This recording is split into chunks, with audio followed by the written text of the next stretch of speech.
Welcome everybody to MPE Day 2 in 2026. Here we are at the Voice of MPE. And my name is Ruth Wandhöfer. I'm the chair of MPE, which is a great pleasure.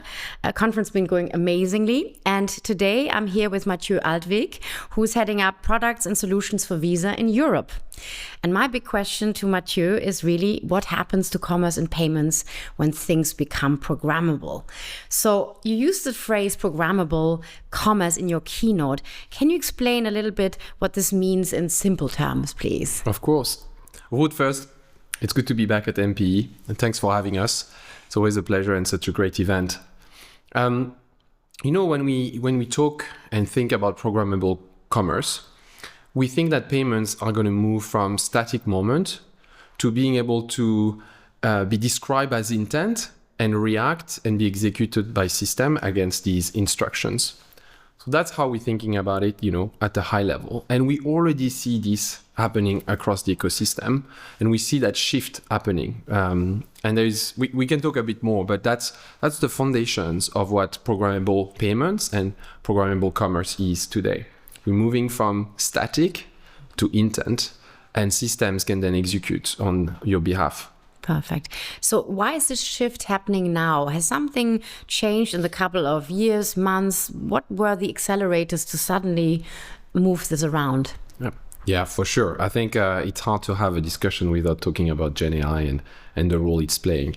But it's interesting to look at it in that context of a programmable world and programmable payment. Not only it's being adopted at incredible pace, but it's transforming and it's democratizing the access to code. Historically, only a handful of people could be programmers and could, talk to technology in its own, language. Gen AI is changing that. It's a paradigm shift where you can start, instructing and interacting with technology using the most simple, human accessible interface, which is language. Mm-hmm. And that's the beauty. And we're going to see AI allowing that intent to be described in the most natural way, and then for system to act on that. And that's the foundation. If we're talking payment, we'll need an intent and act on intent. Now we need to be able to use that intent to talk to a machine or to that same system that's going to execute on your behalf. So that's really the change that we see. And numbers are all over the world in terms of that trend being irreversible and indicate where the future is heading. A couple of data points which I think are useful for people. If you just look at the top 3 largest Gen AI platform, they represent today 1.5 billion active monthly user. This number 6 months ago was half of that. Mm-hmm. So we've never seen such a steep adoption curve. The other thing that's really interesting is when we look at how is that Gen AI or these Gen AI platform being used for today. And in number 2 or in second position is shopping. Users are using this platform more and more to support their shopping experience and their commerce. What we see for now is mostly to help your discovery to buy journey, getting you all the points to, hey, I've identified that specific item in that specific merchant, but then I'm still being redirected into that merchant, and then I eventually have to do what we've done for the last 30 years, which is choosing that item, putting it into your shopping basket, and then eventually processing to check out and executing that payment. Mm-hmm. That step is where programmability comes, and where you're going to see being able to have that end-to-end journey being bridged by that programmable system that can then do it on your behalf. So that's super concrete, and we're going to see that happening. The other thing that we also say is, a year ago, we said we will already be there in live. And we're really getting there, but it's true that we probably overestimate the impact short term and underestimate the impact long term. We now really think that given, big names, big agents are live in the US, that in the next 6 to 12 months, we're going to see end-to-end, and you will experience Ruth, end-to-end transactions using an agent. Finally, maybe I'll leave these insights also on what we're observing. We're having obviously a ton of discussions with, agents and players in the ecosystem on that topic, is we also see the proliferation of agents and agent type. I mentioned the large names and the big platform with a ton of active monthly users, but we also see the agent type proliferating across the different use cases and ecosystem. It's not, or at least today, it's not a world where you only have a few handful agents. You do have new agents emerging every single day, very specialized agents on the issuer side, e.g. bank, financial institution, on the merchant side, merchant-led conversation, of course, on some of these big platforms. And we've announced, earlier this year, a couple of live examples of these agentic transactions, and some are specialized styling agent on a retailer merchant that helps you understand what's best adapted to your style, your preferences, and help you through and through all the way to payment on that same merchant website. So I remember last year I mentioned my favorite example of finding me the cheapest, nicest cowboy boots from somewhere around the world. Good. We're actually now thinking about this becoming an experience. So it's a lot more than just find me the cheapest version of that particular item, but it's the advice that you get around. Maybe these boots will look better than those, or this style would be better than that. I think we discussed a lot this week around agentic commerce. The fact that there's apparently already quite a lot of fragmentation. There are protocols for agents, for payments, there are platforms. So the terms of orchestration now pops up in the agentic AI world as well, which I think is quite interesting because we seem to be sort of replicating the existing world in that sort of AI bot world, where of course you need to know your bot or your agent. Yeah. So you mentioned the identification of the agent and I guess monitoring the agent throughout that life cycle will become very, very critical because agent can get poisoned, right? It's the cyber piece is something that I think will shift how people will approach it and how quick they may embrace these tools, right? Just to maybe totally out of the blue, a completely different question for you. No, it's good. I think there's a few things into your question, and we can touch on some of them. Orchestration, maybe let's talk a little bit about that and the fact that we see multiple standards. And I was talking to Daisy, my Visa colleague, about that earlier today. And it's interesting because yes, we have introduced a year ago, a standard. Other players have introduced these standards. And now what's great, now at MP, you can see you have, the next level of the ecosystem, payment orchestrators, PSPs, that are really now starting to build the same concepts, ideas, big narrative, big trends into their thinking, into their proposition. Some will play orchestration layer roles. Some think that, a lot of these standards will coexist and have to play a part in bringing them together for the merchants. But, I think that's what we do at the payment network level. We have to set, a direction of travel. Yeah. We have to work hard on standards, and then the rest of the ecosystem can build on top of that. And it's really nice to be at MP to see that, because now it's becoming much more mainstream narrative. And of course, the jury is still out in terms of which standards will coexist. We're working hand in hand with many of them.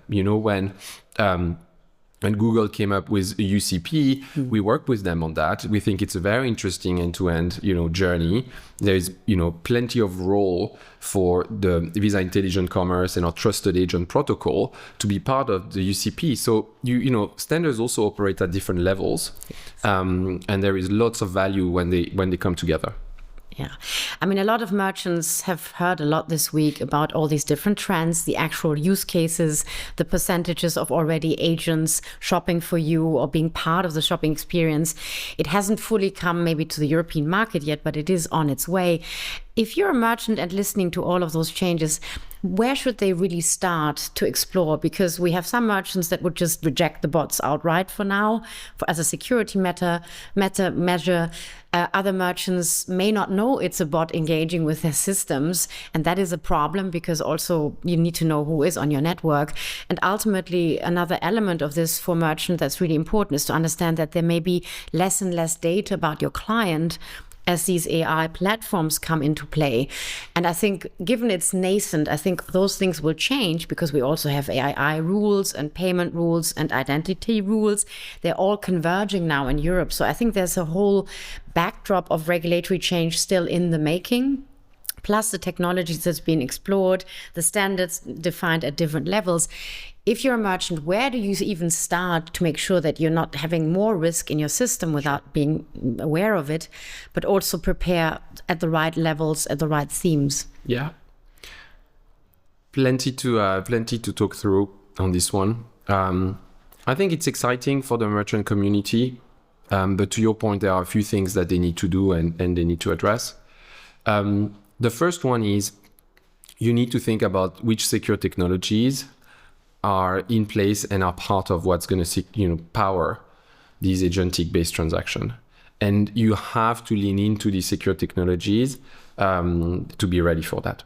And it's relatively simple because we've been talking about them for a long time. We've been introducing many of them, and we are, adding programmability on top of these secure technologies so that, we're leveraging what's already in place. But yes, we have to make some tweaks because the equation is slightly different. Now we have an agent or agents in the mix. But concretely, it means that one, you need to leverage tokenization.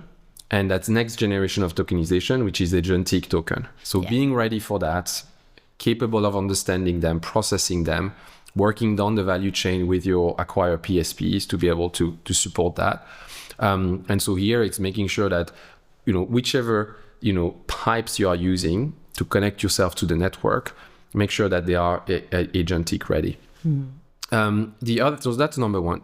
Number two is, we also making sure that these credentials are made available for you. And so you need to also take advantage of that. The other thing that we added programmability to is click to pay. We think click to pay is not just that seamless, secure checkout experience. It's also that access to digitally native credential that you can retrieve on demand as a merchant. And so you can take advantage of that in multiple, browser type checkout rather than just in a guest checkout moment. The other thing that you need to do is to make sure you have a guest checkout, because agent will leverage that guest checkout, channel and flow to interact with you as a merchant. We assume most merchants have guest checkout, but actually some don't, because they go straight to a sign up and then sign in process. To answer some of the points that you made in terms of consumer data and I want my own account and my own loyalty, so they don't have that checkout or guest checkout flow. So we need to create that. And then third, how do you also leverage the latest authentication technologies? Because the authentication flow in an agentic context changes. Yeah. The agent is on operating on your behalf, executing on your behalf, but we still are in Europe and we still, need to comply with, RSCA and our regulation, and we need to make sure we're protecting the customer. And so leveraging passkeys as that next generation that we took for some time, but it's now. It's now that you need to take advantage of it, because that will enable agents to sign and confirm that intent that we talked about, one, which we didn't have to do before, and two, enable the merchants to leverage that same verification / authentication to process a transaction, to be SCA compliant, and to also, reduce fraud exposure and improve authorization rates. So relatively simple 3 steps, or at least 3 important items to remember. Maybe one last thing, because you mentioned merchants may be worried about, not having access to consumers, data, information. What about my loyalty program? How do I make that happen? That's an area where there is, lots more to be done. But, the trusted agent protocol that we've introduced now a couple of months ago enable the merchants today to identify an agent. Because that's the other thing. Merchants needs to understand that this is not a user or one of my consumer. It's actually the agent of one of my consumer. And my first question is, can I trust that agent? So the trusted agent protocol enables you to do that at the web infrastructure level by saying, I use my web infrastructure, my DNS servers that every single merchant has, to identify if that agent is a Visa recognized and certified agent or not. So that's step number 1. Don't let the bad guys in, but make sure you let the good ones come in on your websites to power programmable commerce. That's one. Now that can evolve further. because that same trusted agent protocol can, will be enriched over time, will carry more information and payload information, will enable more, in back-to-back or end-to-end or agent-to-agent type of transactions. But that will also enable more information to flow, which means that not only you could have that agentic credential already available in the backend, but also the information that comes with that agentic token, which is who is that consumer, can I recognize that consumer? And therefore you can still then, activate your loyalty program as a merchant because you recognize who that person is, even if that person is signing in or not signing in on your merchant website. And so that's the beauty of it, is that we're going to see this next evolution because it's exactly what merchants, are asking. And by listening to the market feedback like that, then we're enhancing these different protocols. And so I think the merchant community is pretty excited about it. Yeah, and I think it's a great opportunity because you're starting to get clean, structured data in from day one. As soon as your new customer signs up as an agent and you have then that data journey over time, the buying habits. So you have a lot more opportunity to actually then play with the data and also manage fraud risk, which I think is two positives. So we're almost wrapping up here, but last question. When we're back here next year, which of course we will be, and it will be the 20th anniversary of MPE, what will be the clearest sign that commerce is really becoming programmable in a few sentences? Well, I think we are 6 to 12 months away for, all of us to have experience end-to-end transaction. So I think we're going to be much more, we'll be in the examples, in the illustration. It's a bit like today, if I ask you, hey, how are you using GenAI? Of course, you're going to give me 5 answers. You're going to say, yes, I've used it to prepare for that podcast. I used it yesterday to do a summary. We had an announcement. We checked a couple of ideas before doing the announcement. You use it already, multiple times a day. I'm not sure you're going to do multiple agentic transactions, a day in 12 months from now, but maybe. And that'll be pretty interesting. Many people today are doing actually multiple transactions on their Amazon, on Amazon as a merchant. And so with Amazon doing such big moves in the US and plans to progress quickly around the world, I think that's going to be something that everybody will talk about. So I think we'll be debating much more how is it working, the things you've seen not working. And so that's going to be a real sign that we've made that progress. Yeah, so I think we're going to look into a very massive and rapid behavior change that comes then with changing the implementations and solutions. Mathieu, it was great to have you here. Of course, thank you. Thank you so much to MPE, and have a lovely third day tomorrow. Thank you. Thanks.